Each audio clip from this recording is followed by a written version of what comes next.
Salut tout le monde, aujourd'hui on est parti, on va voir ensemble comment mettre de l'audio et de la vidéo sur son site internet. Ces deux options viennent d'apparaître avec HTML5 et ont fait fureur, ce sont les principales innovations du langage et on va voir ça tout de suite, on va vraiment s'éclater. Donc comme tu peux voir, on a repris l'exemple de la dernière fois avec le formulaire, etc., comme à chaque nouveau chapitre. Je te propose de supprimer le formulaire pour l'instant, on n'en a pas besoin, on verra ça lorsqu'on voudra créer notre site internet de A à Z. Donc premièrement, on va voir l'audio, et ensuite on verra la vidéo. Donc pour l'ensemble du cours, j'ai déjà téléchargé mon fichier audio et j'ai téléchargé une vidéo.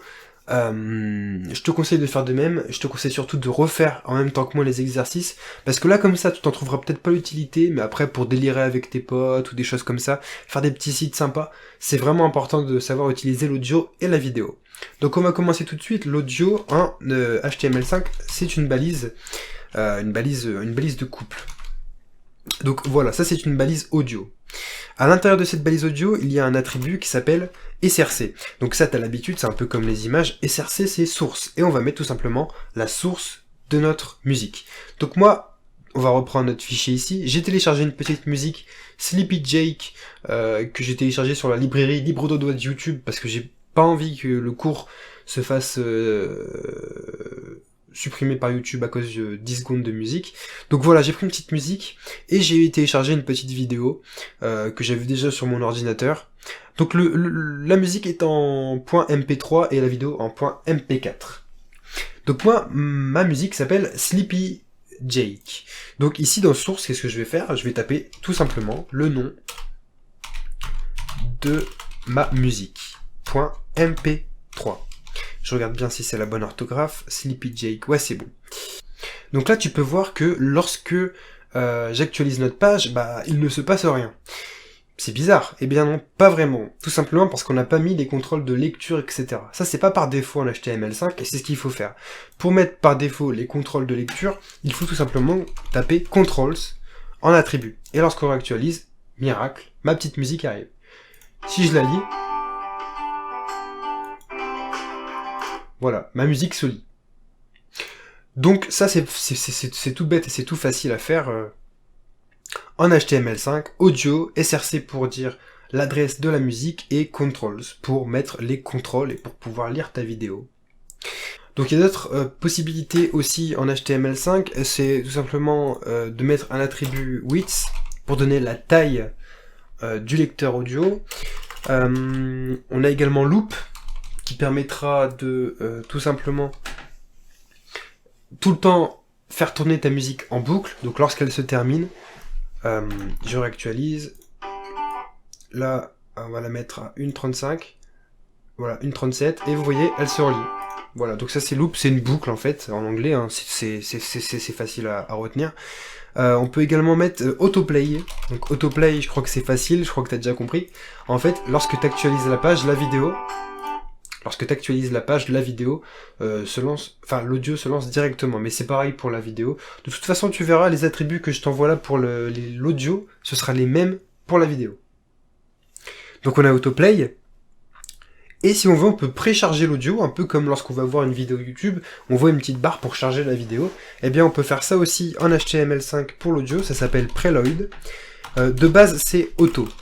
Donc ça c'est le navigateur qui décide lorsque il doit décharger, lorsqu'il doit décharger la vidéo, lorsque il préfère ne pas la charger, etc. Pour le forcer à charger, ou plutôt pour charger les métadonnées, on fait metadata.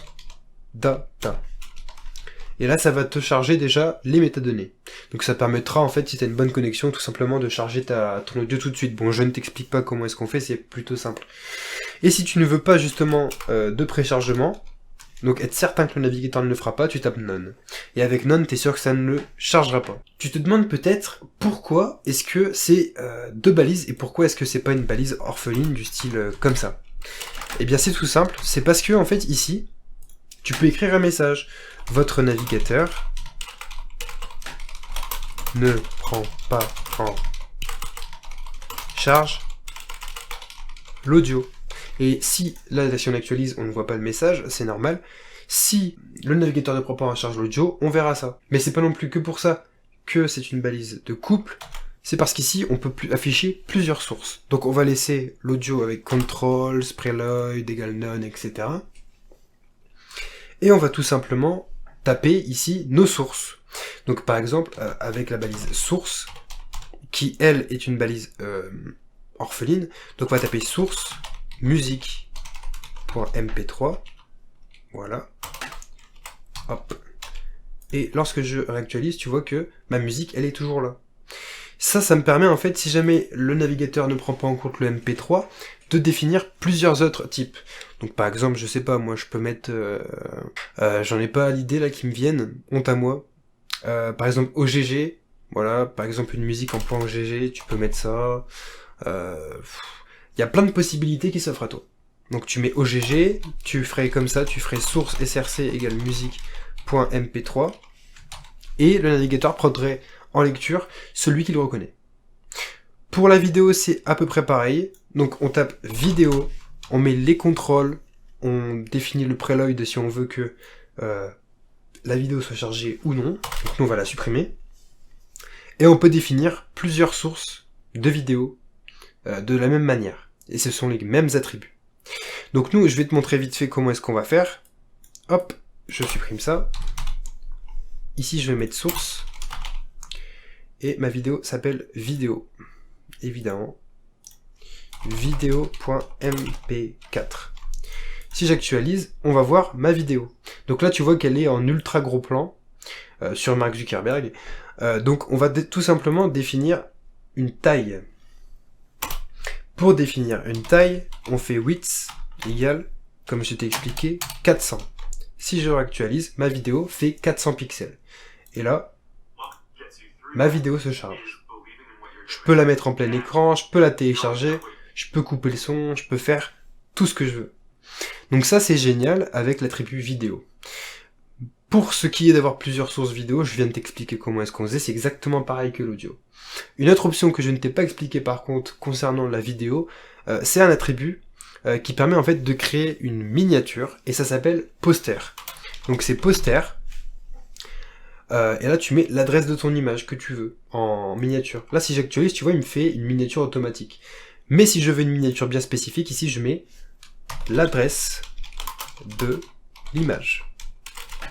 Voilà, je mets l'adresse de mon image et en miniature ce sera cette adresse. Voilà pour l'audio et la vidéo. T'as vu, c'est plutôt simple, hein. Ça permet de faire pas mal de choses. Moi je sais que la vidéo je l'utilise très fréquemment. Maintenant faut faire attention parce que sur tes serveurs tu auras une bande passante limitée, mais ça on en reviendra encore sur une dernière partie, comment envoyer son site internet sur le web. Moi je te donne rendez-vous tout de suite dans une prochaine vidéo.